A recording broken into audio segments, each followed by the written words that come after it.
예, 여러분 안녕하십니까? 제주 MBC 시사진단입니다. 문재인 정부가 출범했습니다. 제주 민심은 문재인 대통령에게 전국 평균을 웃도는 지지를 보냈습니다. 그만큼 신임 대통령에게 거는 제주도민들의 기대가 크다고 볼 수 있습니다. 오늘 시사진단에서는 문재인 대통령의 제주 공약을 분석하고 실천 과제에 대해서 논의하도록 하겠습니다. 토론을 위해서 네 분 모셨습니다. 위성곤 더불어민주당 국회의원 나오셨습니다. 안녕하십니까. 김방훈 제주도 정무부지사입니다. 반갑습니다. 강기춘 제주연구원장입니다. 안녕하십니까. 홍영철 제주참여연대 공동대표 나오셨습니다. 안녕하십니까. 나와주셔서 고맙습니다. 토론에 들어가기에 앞서서 이번 대선 결과에 대한 평가를 짚어보도록 하겠습니다. 우선 위성곤 의원님, 민주당 차원에서는 이번 대선을 어떻게 평가하고 있습니까? 대선 결과를. 저희들은 이제 대선 결과를 이렇게 촛불 민심의 반영이라고 이렇게 보고 있습니다. 5구 조기 대선 자체가 국민의 요구에 의해서, 국민에 의해서 만들어진 대선이고, 또한 국민이 승리한 대선이라고 보고 있습니다. 저희 민주당이 이를 잘해서라기보다는 국민들의 사회개혁 요구와 그리고 국민통합 요구가 워낙에 높은 상황에서 벌어진 대선이었고, 그래서 그런 것들을 봤을 때 저희 당에서는 이제 국민이 승리한 위대한 국민의 승리이고, 또한 그 승리를 제대로 해야 된다라고 생각을 하고 있습니다. 저에게 부여되어진 과제는 이제 촛불 민심에서 나타났던 사회개혁적 과제들을 제대로 하는 것과 더불어서 그 과정 안에서 국민이 분열되어졌던 것을 통합해 나가는 것을 과제로 삼고 있습니다. 네, 제주도 차원에서는 어떻게 평가하십니까? 이번 선거 결과는 국민들이 만들어준 자연스러운 시대의 흐름이라고 생각을 합니다. 특히 제주도민들께서 전국 평균 득표율 41.08보다 4%가 더 많은 45.51%를 문재인 대통령으로 지지를 했습니다. 이는 그 강정의 구상권과 사면 복권 문제라든지 4.3의 해결 문제, 그리고 또 제주의 특별자치도 제주도 완성을 위한 사항, 그리고 또 도민에게 약속한 18개 공약들이 제주도 현안에 맥을 짚어서 아마 도민들이 제주 발전을 위한 비전을 확실하게 제시했다고 판단했기 때문에 아마 압도적인 득표로 이어지지 않았나 그런 생각을 합니다. 아무튼 대통령이 성공을 해야 국민의 삶도 안정되고 나라 발전도 이루어갈 수 있다고 생각을 합니다.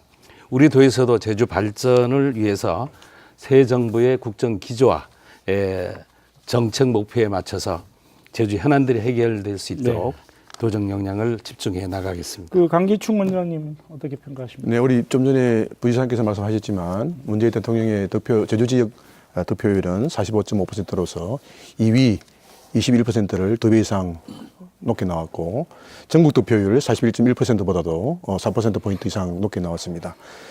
도민들의 이 같은 선택은 문재인 대통령께서 제주의 아픔을 치유하겠다 하는 그러한 제주 공약이 큰 기여를 한 것 같고, 문재인 대통령에 대한 도민들의 지원 기대도 여기에 반영되어 있다고 봅니다.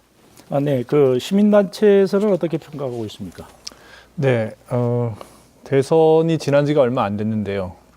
아주 오래된 것처럼 벌써 느껴지네요. 열흘이 채 안 됐습니다. 근데 그 느낌이 참 지금 문재인 정부가 들어선 지가 얼마 안 됐는데 정말 많은 일을 했습니다. 과거의 비정상적인 것을 정상으로 돌리는, 오늘 5.18 기념식을 보면서도 그런 생각을 참 많이 했고, 어쨌든 국민들이 바라는 것들은 사실 과거 정권에서 상당히 비정상적인 것들을 지극히 정상적인 것으로 그렇게 달라는 그런 요구가 이번 대선 결과라고 보고요. 제주도 같은 경우는 특히나 이번 문재인 대통령께서는 이제 제주를 세계 환경 수도로 만드시겠다. 과거 노무현 정부에서는 제주가 국제자유 도시였는데 새로운 패러다임으로 좀 바꾸겠다 하는 것들이 또 도민들로부터 선택을 받은 하나의 이유가 아니었나 그런 생각을 합니다. 네. 많은 분들이 이제 새롭게 선출된 대통령에게 기대를 많이 하고 있습니다. 새 정부에서는 지난 정부의 국정농단 사태를 겪으면서 이 새 정부에서는 원칙과 상식이 통하는 나라를 만들어 달라는 그런 요구가 주류를 이루고 있습니다. 이 자리에 나오신 네 분들은 과연 어떤 기대들을 하고 있는지 우리 홍영표 대표님. 앞서도 말씀드렸지만 이 원칙과 상식이 통하는 나라, 비정상의 정상화 이런 것들이 당연히 돼야 될 게 안 된 그 과거 정권의 문제들 이런 것들을 통감하면서 국민들이 새로운 선택을 했다는 거죠. 그래서 어쨌든 제주도에서도 역시 지금 제주도의 현 주소를 보면 과거 정부에서 추진해 왔던 그런 어떤 정책의 결과들이 상당히 큰 문제들로 불거지면서 이제 제주도가 몸살을 앓고 있죠. 그래서 이런 부분들도 또한 현 정부에서 앞으로 바로 잡아 나가야 될 그런 부분이 아닌가 하는 생각입니다. 그 다음은 어느 분 말씀해 주시겠어요? 제가 좀 말씀을 드리면 우선 이제 저희 문재인 후 대통령께 압도적으로 지지한 도민 여러분께 다시 한번 고마움과 감사의 말씀을 드리겠습니다. 압도적으로 지지한 이유는 결국 저는 그렇게 생각합니다. 지난 9년 동안 이렇게 소통되어지지 못한 이렇게 통치권자를 만나서 지내면서 소통을 좀 하고 싶다라는 국민의 요구가 반영된 게 아니냐라고 생각을 합니다. 지금 이제 출범한 지 일주일밖에 되지 않았지만 우리 대통령께서 정말 매일같이 국민과 소통하고 국민의 이야기를 듣는 모습을 보면서 국민 여러분께서 매우 기뻐하시는 것 같습니다. 저는 이렇게 우리 대통령께서 앞으로도 그러실 거라는 기대를 갖습니다. 이렇게 뭐 자라온 과정 자체가 어렵게 자랐지만 이제 바르고 정직하게 자라서 이렇게 서민들과 기본적으로 소통할 수 있는 그런 진정성을 갖고 있는 분이기 때문에 그럴 거라 생각이 되어지고요. 또한 그것에 대한 국민들의 기대, 도민들의 기대가 압도적 지지로 나오지 않았나라고 생각합니다. 앞으로 또한 더불어서 저는 이제 대통령의 리더십의 변화가 이렇게 되어진다고 보아집니다. 과거는 리더십이 이제 이렇게 군주적인 리더십이었다면 이제는 파트너십의 리더십으로 바뀌는 이런 시대라고 생각합니다. 대통령이 직접 참모들과 회의를 하고 악수를 하고 일반인을 만나는 것 자체가 결국 이런 파격들을 만들어내고 파트너십의 리더십이 강화되어지는, 그럼으로써 대한민국이 좀 더 소통이 강화되어지는 그렇게 되지 않겠나는 기대를 그러니까 하고 봅니다. 리더십의 변화를 기대한다 이런 말씀이신데 도에서는 어떤 기대를 하고 있습니까? 우선 새 정부에서는 그 전임 정부에 대한 실책 사업을 반면 교사로 삼아야 될 것이다라는 말씀을 권하고요. 국민 통합 그리고 개혁 소통의 리더십을 기대하고 문재인 대통령님은 아마 참여정부 시절 노무현 대통령을 지근거리에서 보좌하면서 국정을 경험한 분이기 때문에 아마 겸손하고 진솔하게 국민과 야당과 소통을 하면서 그 일을 잘 풀어나갈 것으로 기대를 하고 있습니다. 아마 대통령께서 잘하면 여소야대라고 해도 국민의 지지를 받을 것이다 그런 생각을 하고, 무엇보다도 제주에 제안한 공약 사항이 14건이 반영이 되면서 한원 분화구 보건 추진 등 4건이 추가로 건의가 반영이 돼서 18건이 종합 그 공약 사항으로 반영이 됐습니다. 이러한 사항들이 계획대로 추진이 잘 될 수 있도록 바람을 갖고 기대를 하겠습니다. 우리 대통령의 여러 가지 공약 중에서 저는 특별히 일자리 창출 정책과 지방 분권 강화 및 균형 발전 정책에 큰 기대를 가지고 있습니다. 문제 이제 새 정부의 그 제1 국정과제가 일자리 창출을 통한 경제 성장으로 지금 알고 있는데요. 그래서 일자리 100일 플랜을 이미 가동했고, 대통령의 그 첫 업무 지시도 대통령 직속 일자리 위원회 설치였습니다. 아마 다음 달까지 아마 일자리 종합 대책이 마련될 것으로 예상이 되고 있는데, 거기에는 이제 공공부문 일자리 81만 개, 그다음에 시간당 최저임금 10,000원으로 인상, 그다음에 이제 근로시간 단축 등 아마 세부 계획이 포함될 것으로 예상이 되는데요.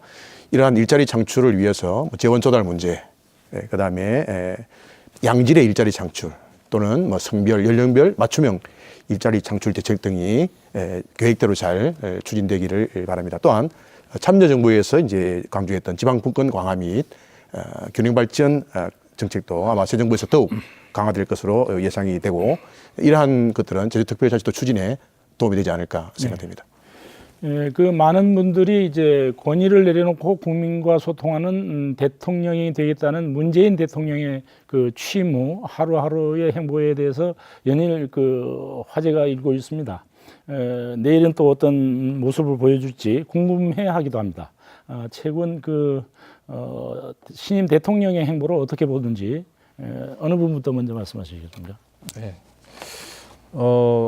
저희가 미국의 오바마 대통령을 보면서 우리 대통령하고 너무 비교된다. 그 몇 년을 그렇게 살았는데 사실 전 우리 노무현 대통령도 보면은 상당히 서민적이고 이 소탈한 면모 이런 것들을 보였는데 사실 지금 이 문재인 대통령이 되면서 더 부각되는 이유는 그 전 정부에서 너무 국민하고 소통이 안 되고 좀 권위적이고 심지어는 그 참모들하고도 소통이 안 되는 그런 모습들 때문에 사실 더 부각돼서 보이는 게 아니냐. 그리고 최근 뭐 참모 인선이라든지 이런 것들을 보면서 정말 적임자를 뽑고 그 참모들하고도 계속적으로 대화하는 모습 이런 것들이 이후에 어떤 국정 운영의 이런 방식이라든지 이런 태도가 많이 달라지겠구나 하는 기대를 충분히 주고 있습니다. 네. 다만 이제 그것들이 이후에 계속 좀 이어지기를 소망하고 있고 또 한편으로는 이제 이것이 또 다른 전에도 이런 문제가 노무현 대통령 때도 그런 문제가 있었는데 정권 흔들기라든지 이런 걸로 통해서 오히려 이런 소통 행보들을 좀 방해하는 그런 일들이 있을까 또 우려하고 있는 그런 상황이죠. 그래서 국민들은 저는 국민이나 도민이나 이런 행보들을 쭉 이어갔으면 좋겠다 하는 생각이라고 생각합니다. 예. 예, 이제 그런 이제 국민들께서 가끔 신문에나 뭐 페북이나 댓글에 이제 한 사람을 바꿨을 뿐인데 매일매일 즐겁다라는 얘기를 하더라고요. 저도 사실 매일매일 즐겁습니다. 오늘 아침에 보면 대통령께서 또 오늘 무슨 일을 하실까 이런 궁금해하는 마음이 들거든요. 그래서 매일 행복하고 기쁜 생활을 지내고 있는데 그거 이제 이런 모습 자체가 대통령의 일상되어진 상식의 모습인 거죠. 그런데 지금까지 우리가 보았던 대통령이 이런 모습이 아니었던 거죠. 그것에 대해서 더 이제 그런 호감을 나타낸다고 생각을 하고요. 앞으로 그 대통령께서는 이런 절차들이 이렇게 형식이 아니라 이렇게 진정성을 담아서 지내고 계시기 때문에 좀 더 많아질 거라고 봐집니다. 군에 가서 이제 군 여자 장교들과 셀카를 찍고 악수를 하는 모습 정말 얼마나 아름답습니까? 저는 그런 대통령이 지속될 수 있게끔 우리가 함께 힘을 모아야 된다고 생각을 합니다. 사회적으로도 이런 문화가 이렇게 변화되어지는 그런 지점들을 만들어가야 된다 이렇게 생각하고 있습니다. 우리 강기춘 원장님은 어떻게 생각하십니까? 네, 대통령께서 취임사에서 통합과 공존의 새로운 세상을 열겠다 이렇게 말씀하셨고 또 문재인 대통령을 지지하지 않았던 국민 한 분 한 분도 저희 국민이고 또 우리의 국민으로 섬기겠다 이렇게 말씀하시면서 취임 당일날 직접 몸소 또 우리 야당 당사를 방문하셔가지고 사당 대표들과 면담을 하신 것은 상당히 신선한 충격으로 와닿았습니다. 그 외에도 매일매일 저는 이걸 갖다가 탈권위의 일상화라고 표현하고 싶은데요. 이 탈권위의 일상화를 몸소 또 이렇게 보여주고 계신데요. 이러한 권위적인 대통령의 그런 문화를 청산하고 국민과 야당과 또 여당과 수시로 소통하는 그런 모습들이 임기 내내 또 이어지기를 기대합니다. 예, 우리 김방은. 예, 최근 대통령님의 행보는 사실 매우 긍정적으로 보고 있습니다. 국민과 소통하고 격이 없는 행보를 하고 있다. 예, 아마 국정 업무를 잘 하리라 생각을 합니다. 그러나 지금 현재 우리나라가 처한 현실이 녹록치는 않습니다. 저성장 일자리 문제까지 또 외교와 안보까지 이러한 부분들이 새 정부가 풀어가야 될 과제라고 생각을 합니다. 소통하고 통합적인 자세로 잘 풀어나갈 것으로 생각하고 있고 이번 대선에서 드러났습니다마는 민심 또한 새 대통령께서 잘 살피시라고 생각을 합니다. 압도적인 승리라고 생각은 하지만 표를 직접 주지 않은 국민들도 있습니다. 정치 지형은 생각과 또 방향이 다른 세력과 더욱 소통을 하고 그리고 압력 협력해야 하는 그런 구조로 재편이 됐다고 생각을 합니다. 당연한 얘기지만 그 대통령이 성공을 해야 국민들의 삶이 편안하고 대한민국 국민이 잘 되는 일이라고 생각을 합니다. 예, 지금까지 그 대선 결과에서 얻어지는 모습들을 살펴봤습니다. 해결해야 할 국정과제가 많습니다만은 도민들 입장에서는 제주 현안에 관심이 더 많지 않을까 이렇게 생각을 합니다. 그래서 본격적으로 문재인 대통령의 제주 공약을 분석해보고 그리고 또 실천 과제에 대해서 논의하도록 하겠습니다. 문재인 대통령은 대선 과정에서 제주 특별자치도의 제도적 완성과 제2공항의 조기 건설 그리고 강정마을 구상권 철회 등 크게 6가지 분야의 공약을 내놓았습니다.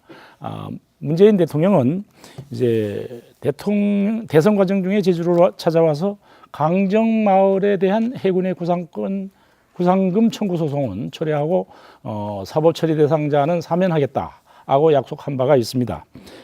먼저 유성권 의원님, 그 대통령의 의지만으로 해군의 구상금 청구 처리가 가능할까요? 어떻습니까? 뭐 저는 가능하다고 생각을 합니다.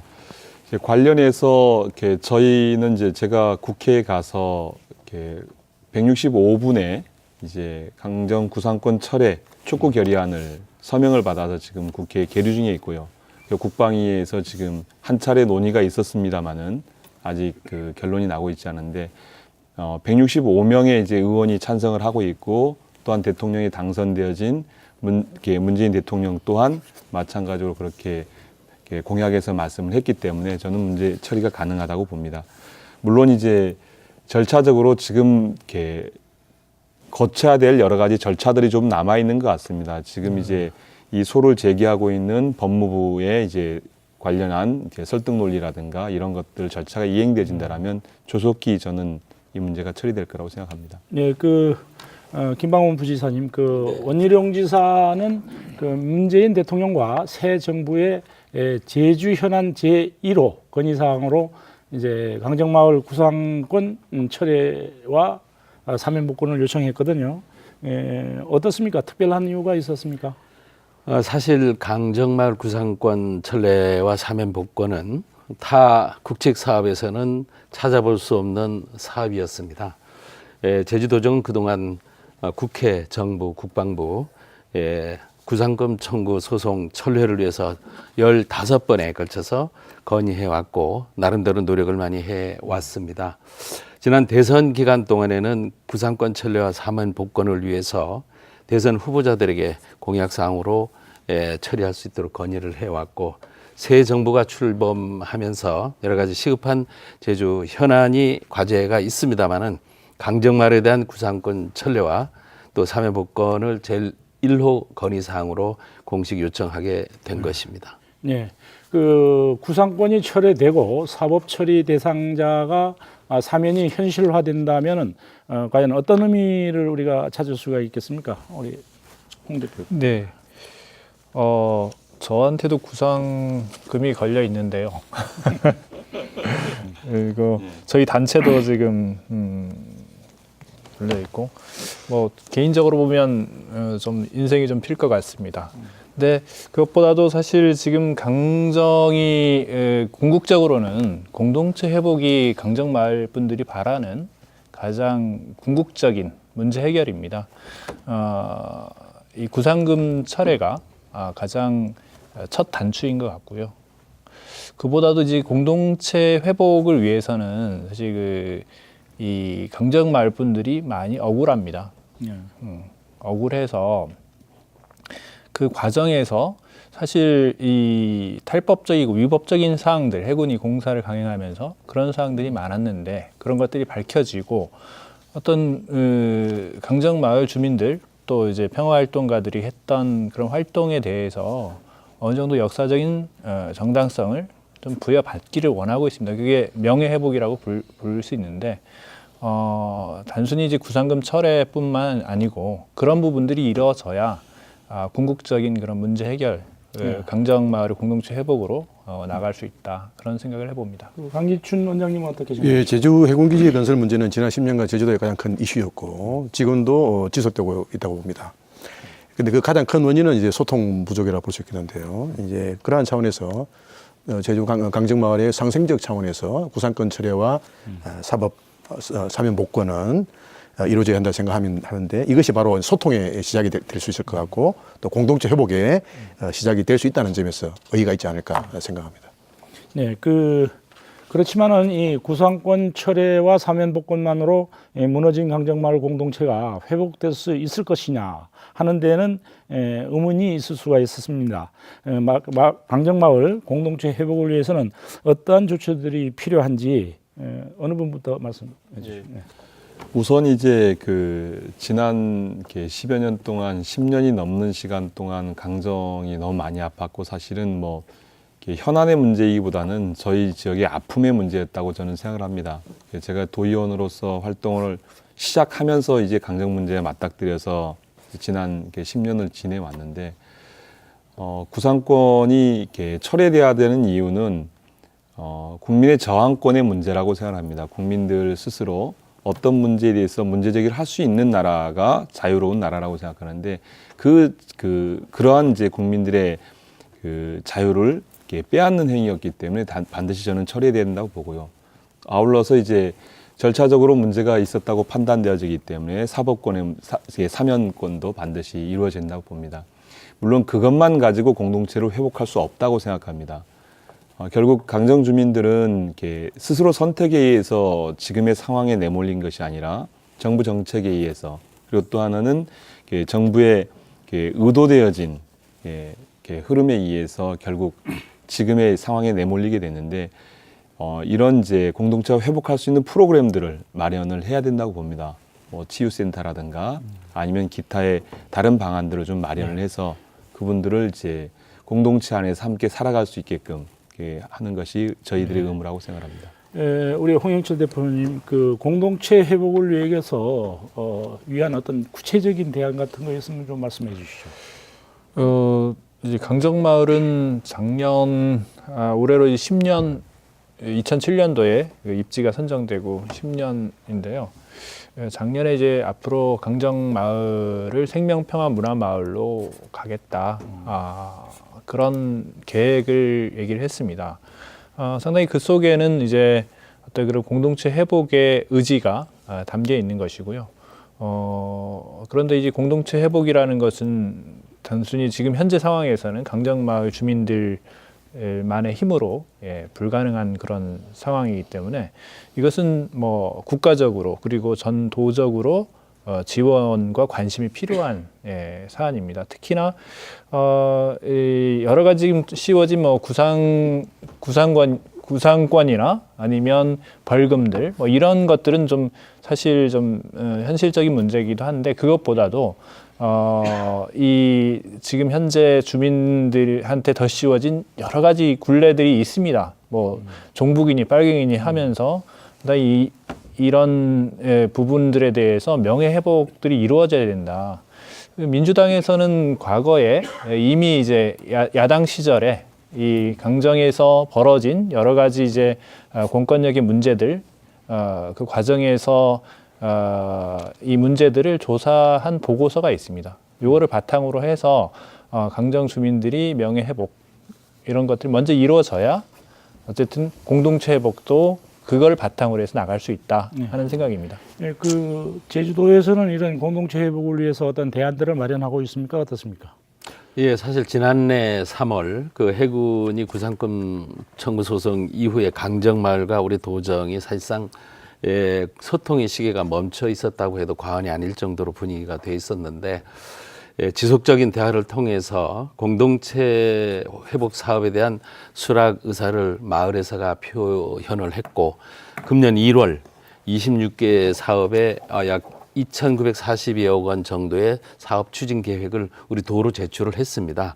그래서 우리 도에서는 강정 주민들의 의견을 최대한 반영한 지역 발전 계획을 추진하고 26개 공동체 회복 사업을 지역 발전 계획에 포함해서 국가 차원이 지원이 이루어질 수 있도록 하겠다는 말씀을 드리고 또한 그 민군 복합형 관광 미항 내에 크루즈 터미널이 이제 앞으로 완공하게 됩니다. 그렇다고 하면 그 시설 운영 면에서도 강정 주민들이 수익 사업에 참여할 수 있도록 하는 방안, 또 앞으로 그 정액 지원을 통해서 강정 주민들이 사업들도 재정 부담을 줄이면서 일할 수 있도록 하는 방안, 또 공동체 회복 사업을 위한 조례 제정들이 앞으로 추진해 나갈 계획으로 있다는 말씀 강기춘 드리겠습니다. 원장님은 어떤 조처가 있어요? 네, 좀 전에 우리 부지사님께서 말씀하셨습니다만은 강정마을회에서 이제 제시한 26개 사업 2,942억 원에 대한 지원 계획이 있는데요. 물론 예산 투입도 굉장히 중요하지만은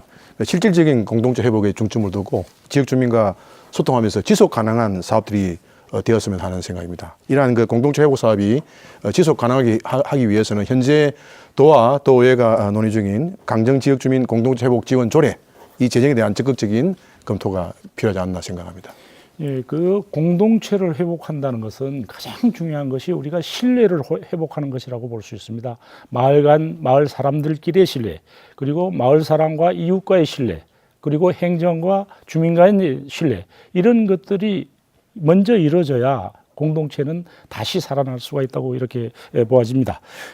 강정마을에서는 해군기지 건설 과정에 있었던 국가 폭력에 대한 진상조사도 요구하고 있거든요. 이 요구를 새 정부가 수용할 수 있을런지 관심인데 어떻게 보십니까? 우리 홍영철 대표님. 저는 수용할 것이라고 보고요. 이미 앞서 말씀드린 것처럼 민주당 전 야당 때 이미 그 한창 그 강정의 치열한 상황에서 민주당이 나서서 조사를 한 바가 있기 때문에 그것을 사장시킬 리는 없겠고요. 특히나 더더구나 이런 이 문재인 대통령이 새로 취임한 그런 상황에서 의지가 다른 때보다 남다르다고 이렇게 보고 있고요. 이런 것들이 좀 이 새 정부의 혁신 의지를 좀 판단할 수 있는 그런 시험대가 아닌가 그런 생각을 합니다. 그 유성곤 의원께서는 뭐 수용 가능하다고 말씀하시겠죠? 아니 뭐 이제 주민도 강정 주민도 신뢰할 만하고 해군 측도 신뢰할 만한 공인되어진 기관을 통해서 객관적인 조사를 통해서 구체적으로 그 당시의 사실에 대해서 확인하는 작업이 우선적으로 필요하다고 봅니다. 그 이제 그렇게 되어야만이 이제 앞서 홍영철 대표께서 말씀하신 강정 주민들의 이제 명예회복도 가능한 것이고 공동체를 다시 형성하고 만들어가는 단초가 되기 때문에 뭐 적극적으로 그 문제를 뭐 이제 국회 차원에서 이렇게 진상 조사가 가능하게끔 노력을 하려고 합니다. 예. 그 강기춘 원장님은 어떻게 보십니까? 예, 뭐 해군기지 건설 과정에서 국가 폭력이 있었다면은 원칙적으로 뭐 이를 조사하는 것이 당연하다고 봅니다. 이 문제는 강정마을 주민하고 또 정부, 제주도가 소통과 합의를 통해서 하는 것이 필요할 것 같고요. 다만 이 문제가 또 다른 갈등의 시작이 되어서는 안 되겠고 공동체 회복에 도움이 되는 방향으로 진행되었으면 하는 그런 바람을 가져봅니다.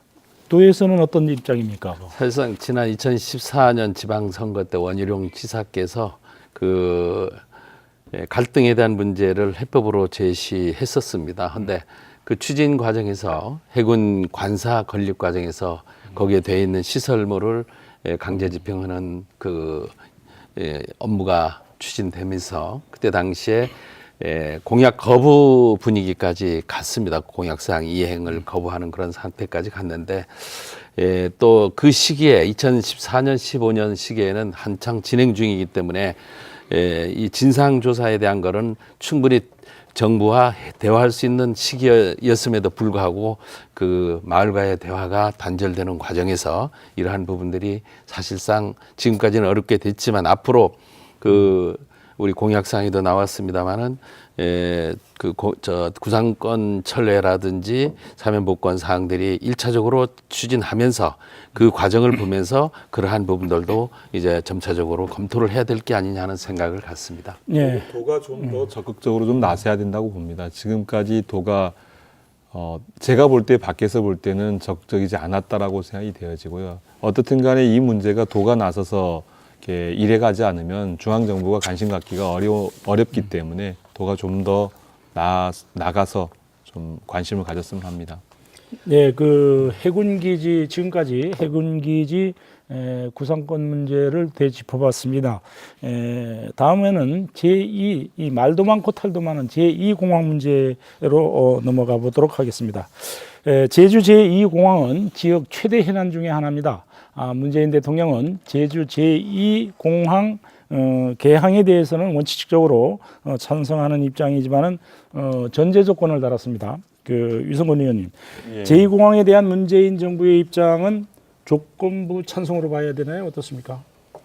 뭐 어떻게 정리를 해야 될지 모르겠지만은 이렇게 대통령께서 이렇게 제주도의 도민의 방에서 후보 당시에 이제 제주 비전 계획을 발표를 하면서 뭐라고 말씀하셨냐면 사업 추진의 절차적 투명성을 확보하고 공항이 들어설 지역 주민과의 상생 방안 마련을 전제로 조기에 문을 열 수 있도록 뒷받침하겠다 이렇게 발표를 하셨고 이어서 이제 기자들의 질문에 정부가 제2공항은 전폭적으로 지원할 계획이다.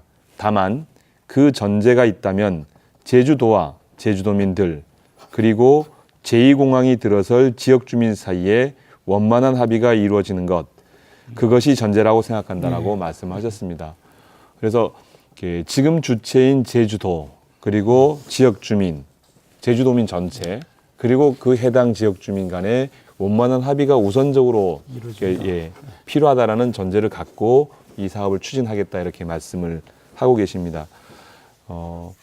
제가 볼 때는 이제 발표 과정에서 이렇게 전체적으로 투명하지 못했다라는 기본적 전제가 이렇게 깔려 있는 게 아니냐라고 생각을 하고요. 그런 과정 안에서 지역 주민들에 대한 지역 주민들과 원만한 합의를 위한 노력들이 필요하다라고 이렇게 보고 있습니다. 문재인 대통령께서는 제주 제2공항 추진에 전제적으로 아까 유승건 의원께서도 말씀하셨습니다만은 절차적 투명성을 언급했거든요. 그런데 이 한편에서는 사실상 사업을 재검토해야 되는 것이 아니냐 이런 해석도 있는데 재검토는 가능하다고 보시는지 어느 분 먼저 말씀해 주시죠. 말씀을 드리겠습니다. 사실상 제2공항 예정 부지는 당초에 31개소를 선정을 해서 검토를 했고 그 다음 10개소, 그 다음 4개소, 그 다음은 최종 성산으로 결정이 됐는데요. 이 과정에서는 그 국제민간항공기구 이카오 그 국제 그 규정이 있습니다. 예를 들어서 공역이라든지 기상, 뭐 예를 들어서 장애물, 소음, 환경, 접근성, 뭐 주변 개발 계획 확장성, 사업비 이런 것들을 총망라해서 평가를 했는데 아마 절대 평가가 아닌 상대 평가로 여기를 선정을 해 왔기 때문에 아마 그 과정에서 성산이 설정이 됐는데요.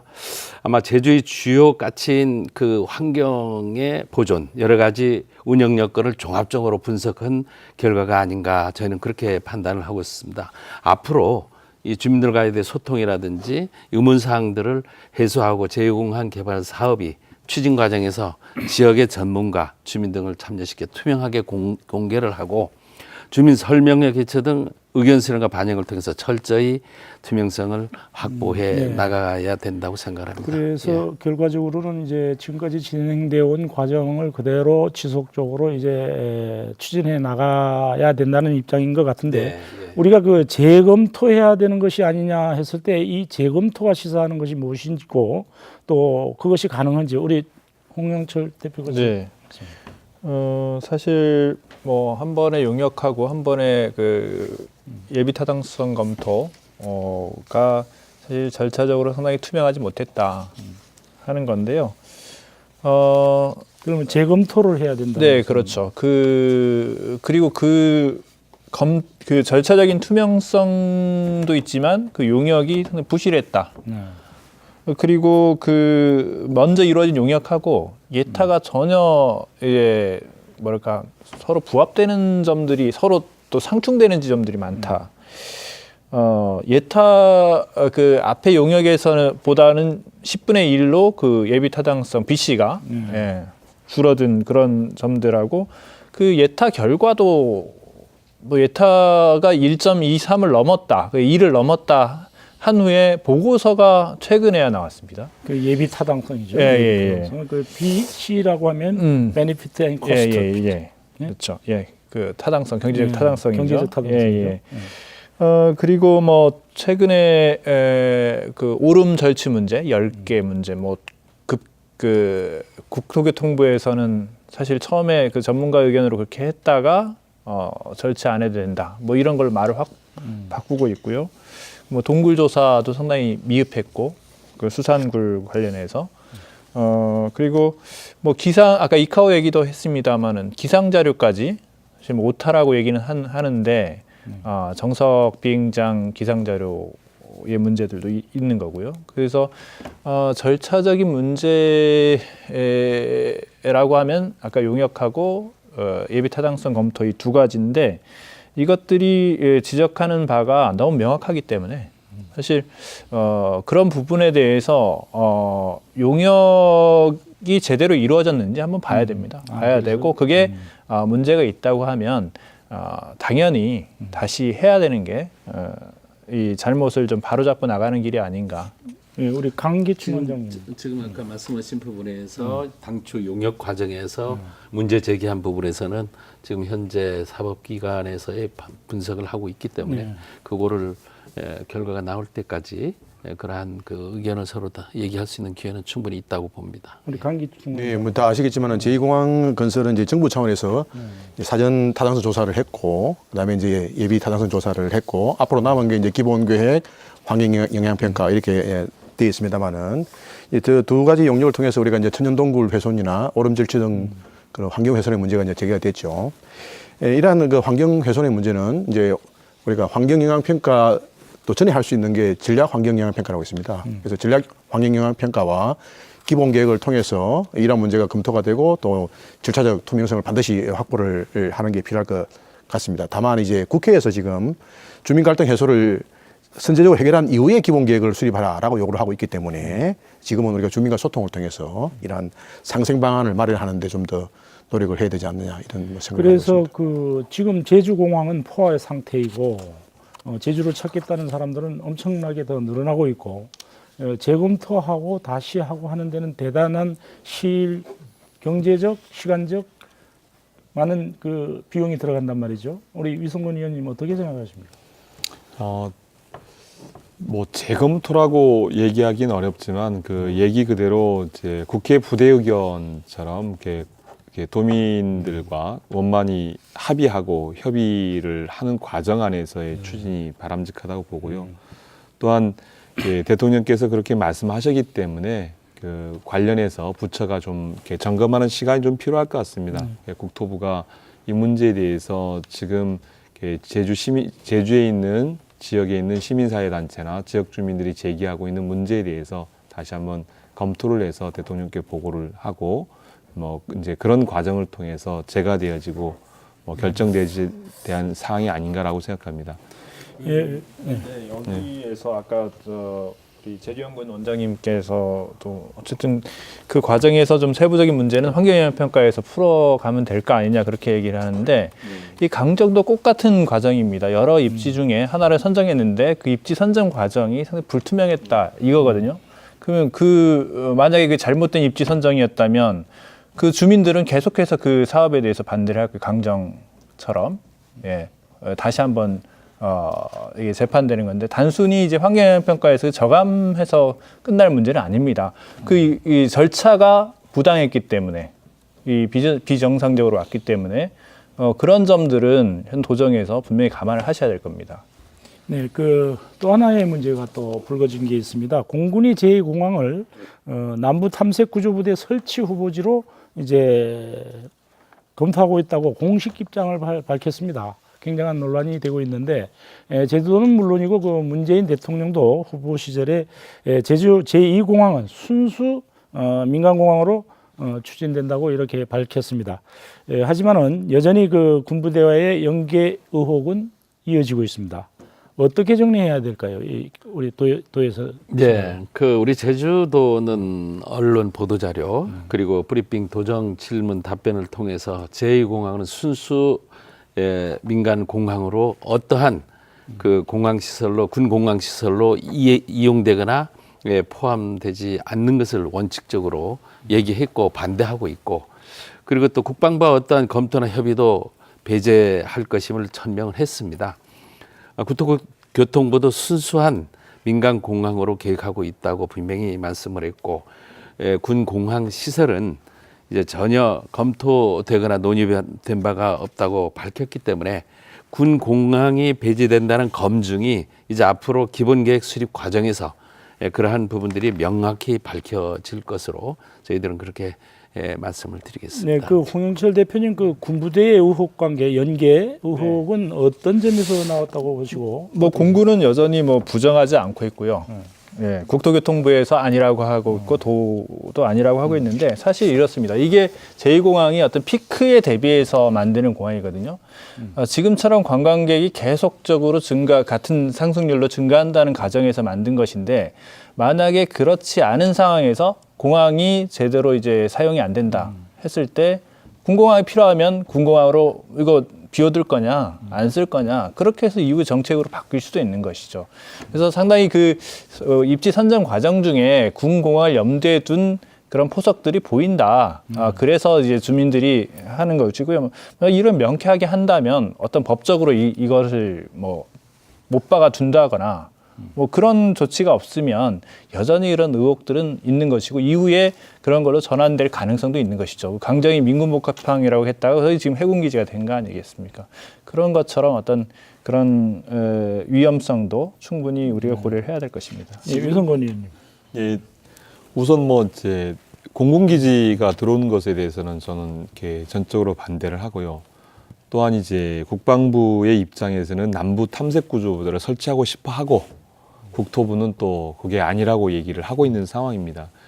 예, 국방부는 남부 탐색 구조부대를 뭐 지금부터 한 15년 전부터 계속적으로 국방준비 계획을 놓고서 추진을 하고 있는 사항이었고 저희 의원실에서 이제 확인한 결과는 2018년에 실시 계획을 하면서 1억 8천만 원 타당성 검토비를 넣겠다 이렇게 해가지고 사실은 이제 문제 우리 제주도 사회 이슈화가 되어졌는데요.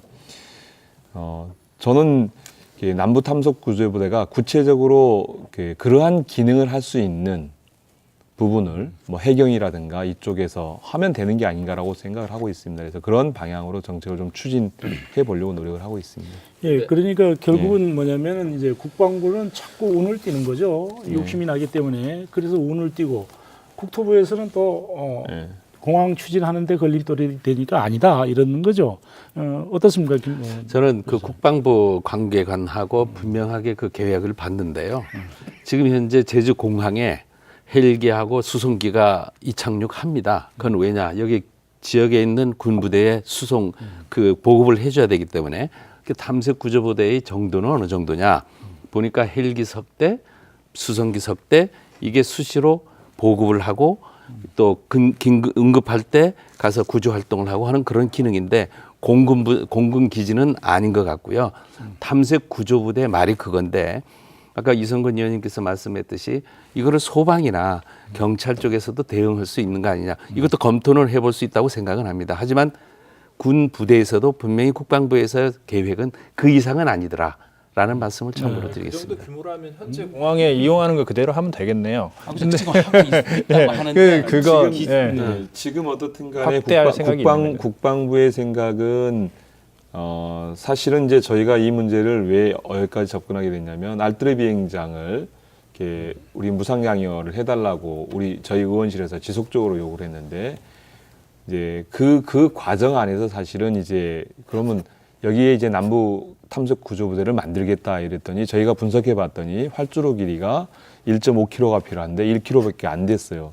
그럼 이거 어디 갈 거냐 니네 자꾸 하겠다는데 이제 그러니까 이제 그쪽에서 둘러댄 얘기가 제2공항을 갈 수도 있고 현재 제주공항을 갈 수도 있고 정석비행장도 갈 수 있습니다. 이렇게 답을 한 내용이거든요, 사실은.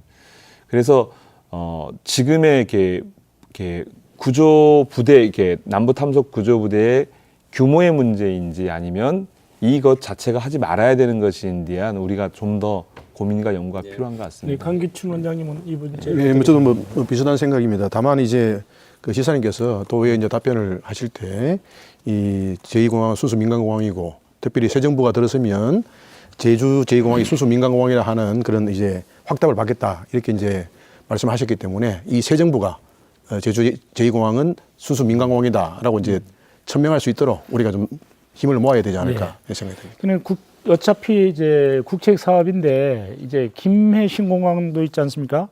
공사 시기가 우리 제2공항하고 겹쳐 있는데 사업을 시행하려면 이제 재정 확보가 가장 관건이 아니겠습니까? 이 재정 문제, 재정 조달 문제, 유석근 의원님 가능합니까? 어떻습니까? 빠른 시일에 뭐 국가가 뭐 결정했기 때문에 재정 투입이야 가능하겠죠. 예. 근데 지금 그 재정 투입을 얘기할 지금 단계는 아니라고 생각합니다. 뭐 어떻습니까? 재정 관계는? 지금 금년에 47억은 확보되어 있고요. 그거는 이제 동굴 전략 환경영 평가 기본 계획 용역을 하려고 지금 확보는 되어 있습니다. 물론 김해공항 역시도 4조 9천억이 들어가고 우리가 4조 7천억 정도가 들어가는데 아무튼 이 부분에 대해서는 장기 계획에 의해서 하는 거기 때문에 아마 예산 확보하는 부분에서는 국회 우리 유성권 의원님 계십니다만은 국회하고 원활히 협조하면서 정부 사업이 계획대로 추진할 수 있도록 하겠다는 말씀드리겠습니다. 최근 갈등이 불거지어 있는 그 제2공항 문제를 짚어봤습니다. 다음으로는 제주특별자치도의 완성 과제에 대해서 토론을 하도록 하겠습니다. 제주특별자치도는 그 지난 노무현 정부 시절에 이제 출범이 되었었는데 이제 문재인 대통령은 제주가 자치 입법권과 재정권을 가지고 자치 분권 시범도로서 이제 기능을 제대로 하도록 그 특별법 개정을 추진하겠다 이렇게 공약을 했습니다. 그리고 시장 직선제라든가 기초단체 부활 같은 것도 주민들이 자율적으로 정할 수 있도록 그러니까 특별법에다가 자치 조직권 특례 규정을 두겠다 이렇게 공약했습니다. 결과적으로는 자치 입법권과 재정권과 조직권을 제주도에 주겠다 하는 얘기겠죠.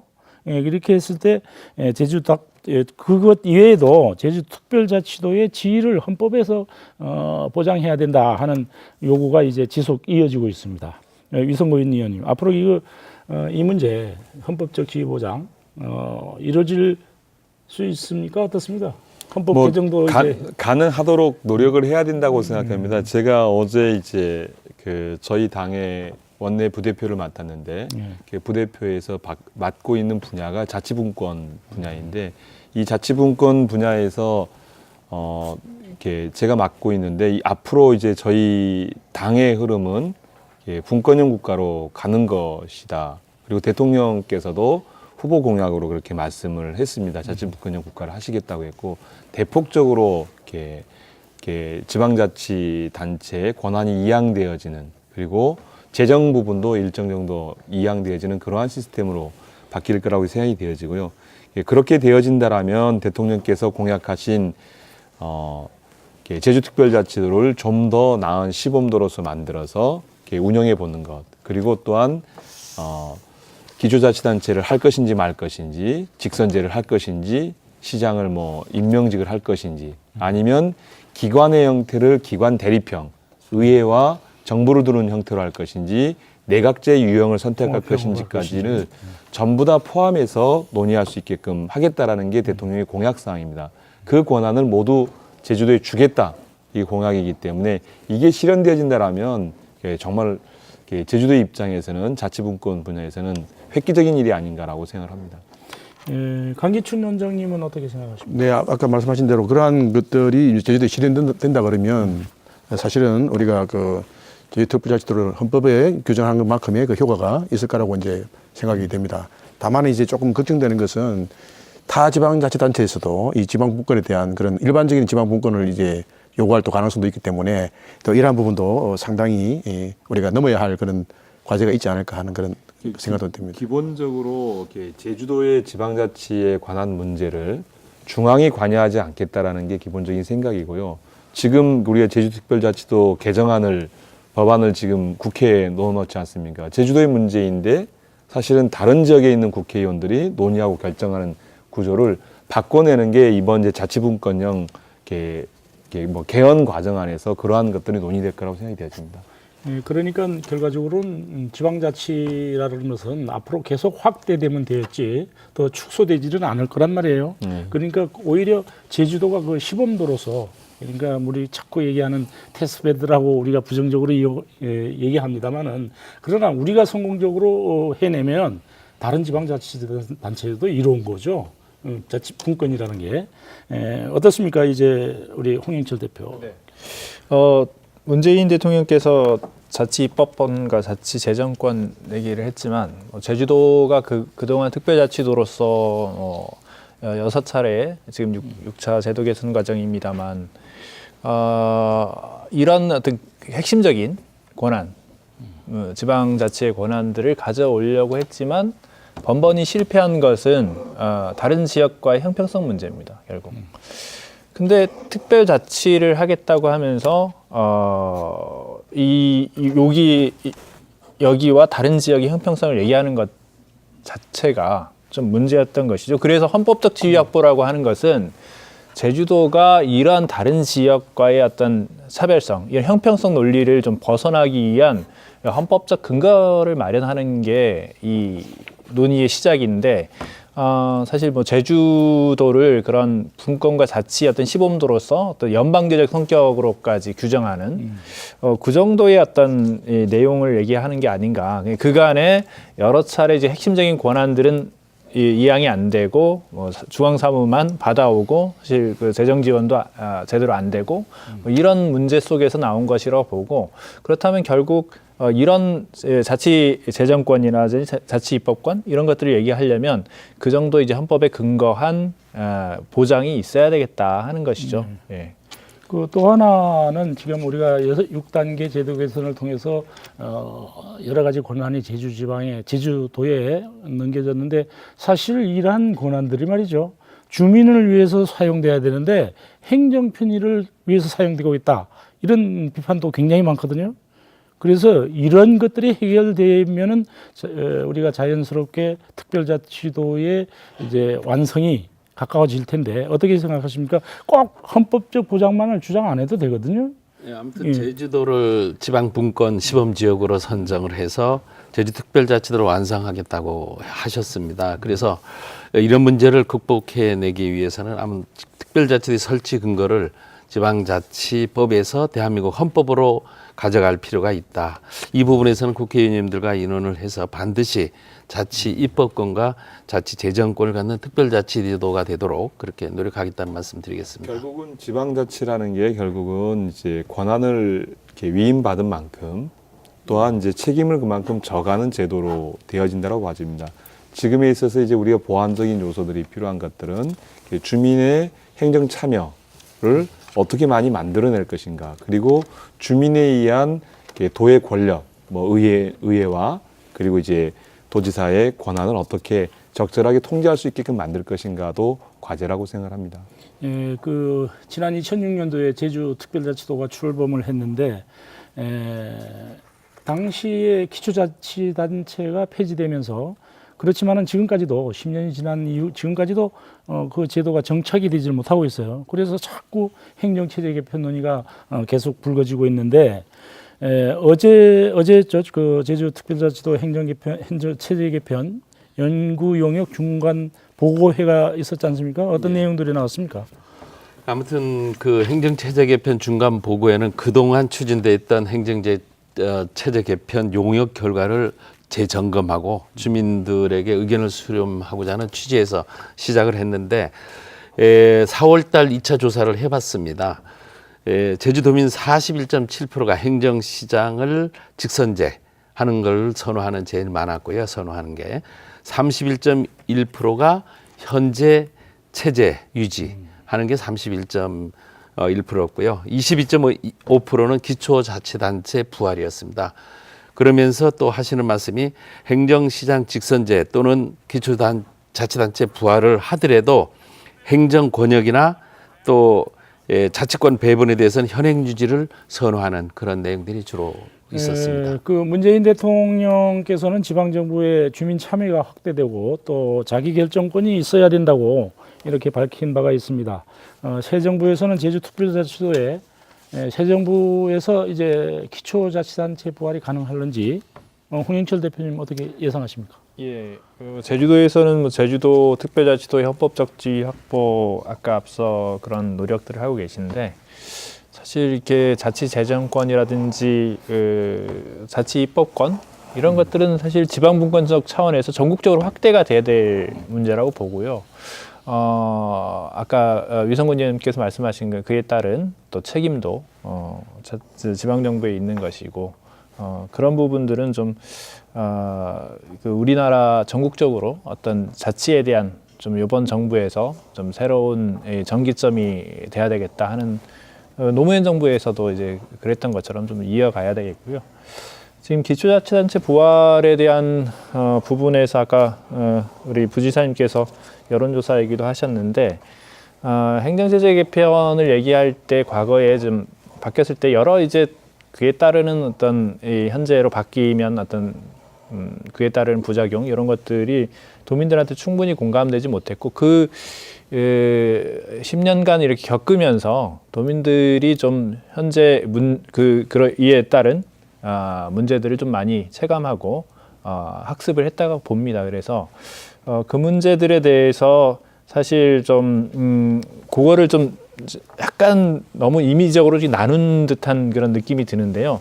이 부분에 대해서 좀 사실 그 전문가 그룹 이런 것보다 사실 현재 제주의 자치를 좀 더 수준을 끌어올리려면 어떻게 해야 되는지 좀 도민들의 과 소통하는 자리가 있었으면 좋겠습니다. 과거처럼 어떤 정책을 정해놓고 일방적으로 이걸 설명하고 요번 이제 쓰레기 분리수거 또 이제 그런 요일별 배출도 그런데요. 이런 거에 좀 벗어나야 지방정부 수준도 이제 좀 올라가지 않을까 하는 생각입니다. 예, 그 기초자치단체를 부활할 경우에 일견에서는 또 뭐 특별자치도의 의미가 퇴락하는 것은 아니냐 이런 의견도 있습니다. 우리 강기춘 원장님 어떻게 생각하십니까? 네, 이번 용역을 저희 이제 연구원이 하고 있는데요. 저희 연구원이 뭐 이 용역은 행정체제 개편에 의해서 저희들이 세 가지 준 대안, 현행 유지, 그다음에 이제 행정시장 직선 기초자치단체 부활 여기에 대해서 저희들이 이제 여러 가지 객관적인 검토와 실행 가능성, 또 도민들의 인식도 조사, 외국 사례 등을 참조하는 겁니다. 그 각 세계 대안들이 각 장단점을 가지고 있고 또 실행 가능성도 있다고 봅니다.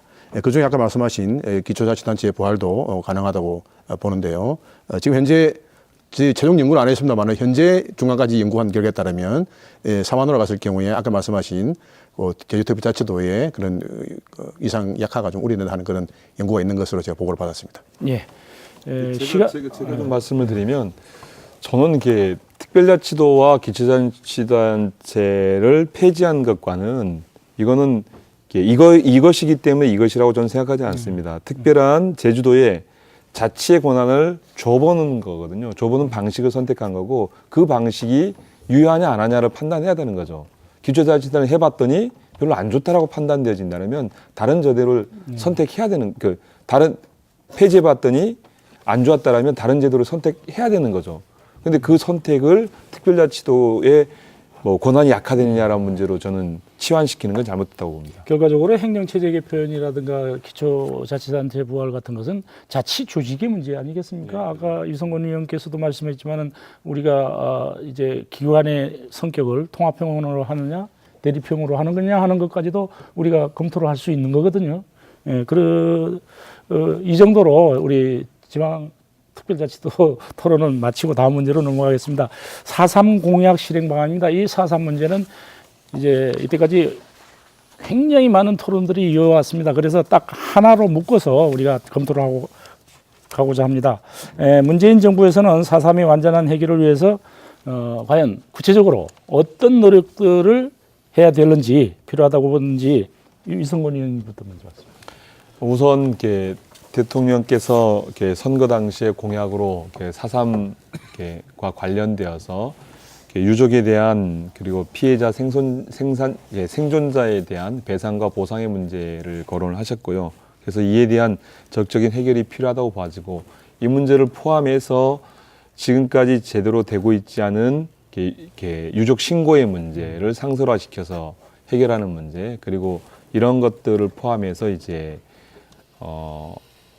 그 진상규명과 그리고 또한 이제 명예회복에 의한 절차 과정들 이런 것들을 새롭게 마련해서 될 수 있게끔 노력하는 게 가장 중요하다고 보고 있습니다.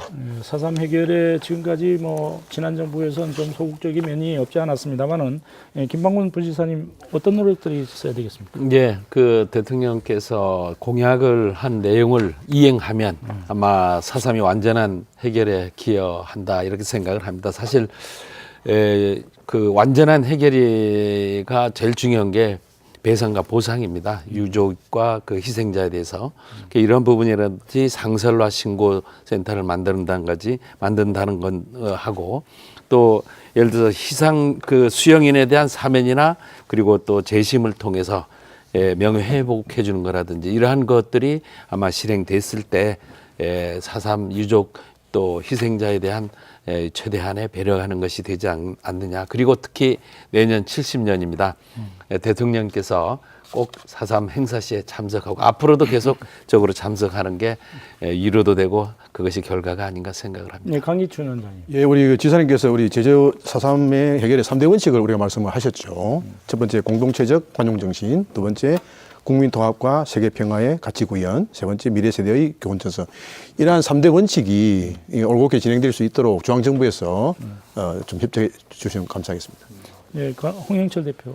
네, 우리 4.3 50년이 돼서야 이지사 말햄수다 이런 얘기가 나왔고 그 전까지 뭐 저희 세대까지 뭐 연자제니 뭐 이러면서 사실 보이지 않는 고통들이 더 컸습니다. 제주도는. 근데 결국 그런 것들의 근본적인 해결은 저는 명예회복이다 이런 생각을 하고요.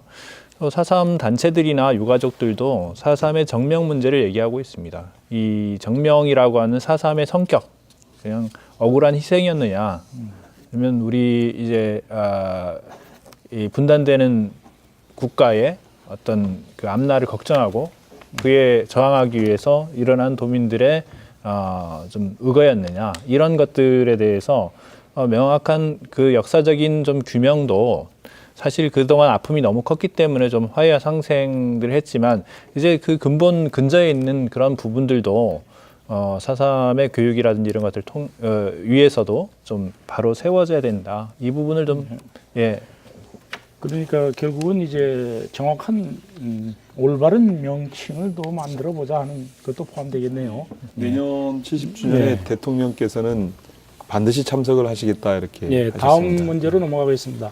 1차 산업 문제인데 제주도는 다른 지역과 달리 1차 산업의 비중이 굉장히 높지 않습니까? 그리고 위성곤 의원께서는 대선 캠프에서 농수축산 특보로 활동을 하셨는데 문재인 대통령께 제주의 1차 산업 과제에 대해서 어떻게 그 조언을 하셨습니까? 우선적으로 감귤 산업의 경쟁력이 무엇보다 필요하다고 말씀을 했고요. 두 번째로는 이제 겨울 채소의 90%를 제주가 공급하고 있기 때문에 이 밭작물에 대한 국가의 관심이 필요하다는 말씀을 드렸고, 세 번째로는 식품 산업을 육성하지 않으면 결국 가공 산업을 육성하지 않으면 이 산업들이 매우 어렵습니다라고 보고를 드렸고, 그러한 내용들이 전부 공약 안에 담겨져 있습니다. 예, 그 제주의 1차 산업의 경쟁력을 이제 확보하기 위해서는 이제 정부 지원이 절실합니다.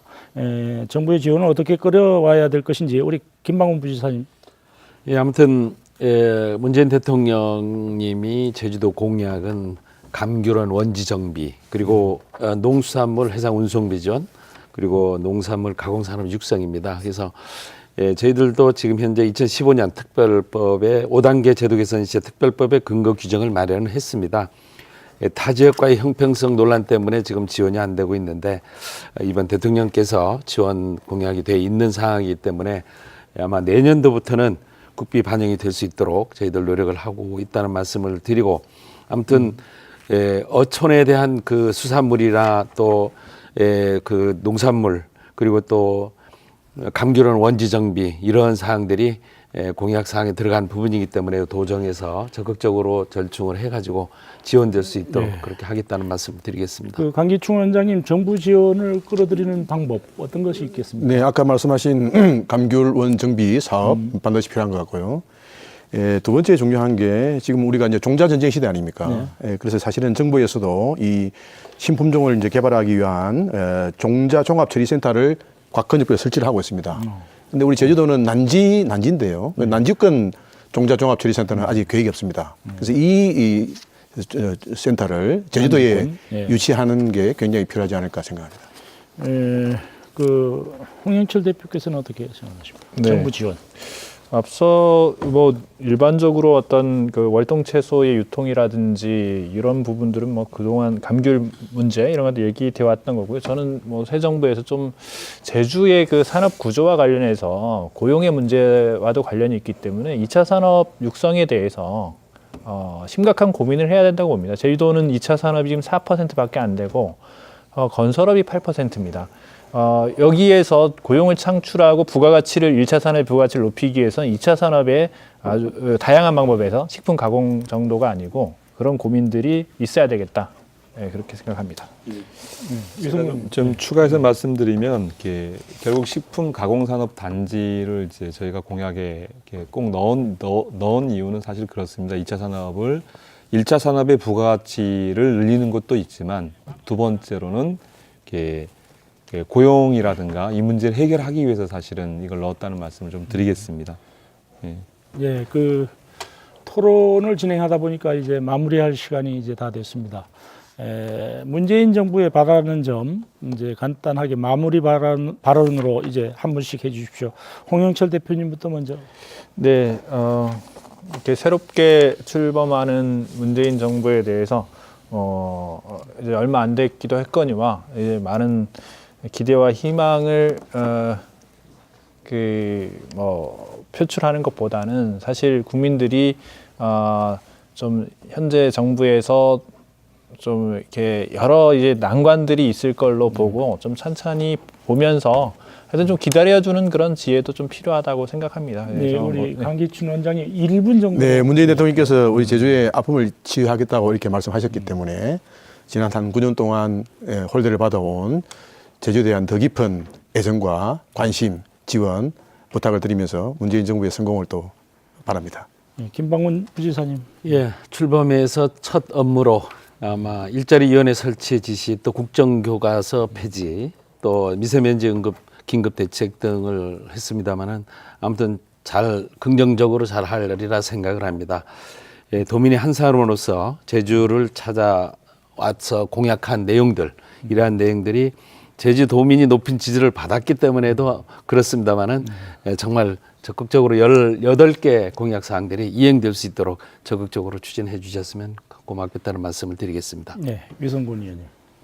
예, 존경하는 이렇게 도민 여러분, 고맙고 감사드립니다. 도민 여러분이 이렇게 사랑과 성원에 의해서 압도적으로 지지해 준 것에 대해서 진심으로 감사드리고 늘 이렇게 도민의 말씀, 국민의 말씀을 새기는 정부가 되도록 열심히 노력을 하겠습니다. 아울러서 문재인 대통령께서 제주 공약으로 약속한 것을 이행할 수 있도록 최선의 노력을 다하겠다는 말씀을 드리겠고요. 문재인 정부가 앞으로 잘 될 수 있게끔 도민 여러분께서도 성원해 주시고 또 응원해 주시었으면 합니다. 도민 여러분 고맙습니다. 네, 오늘 토론을 여기에서 이제 마무리하도록 하겠습니다. 나와주셔서 오늘 고맙습니다. 흔히 새술은 새 부대에 담으라는 얘기가 있습니다. 이때 새 부대는 새 시대의 사상이나 정신에 맞는 새로운 환경을 상징합니다. 남아프리카 공화국의 넬슨 만델라 대통령도 노벨 평화상 수상 연설에서 과거를 아무리 매혹적으로 재포장해도 모순된 과거의 복제로는 새로운 사회를 창조할 수 없다고 했습니다. 새 정부는 이제 새로운 시각과 생각으로 과거의 병폐로 지적되어 온 끼리끼리 통치 형태를 만인을 위한 만인의 통치로 바꾸는데 혼신의 노력을 다해야 할 것입니다.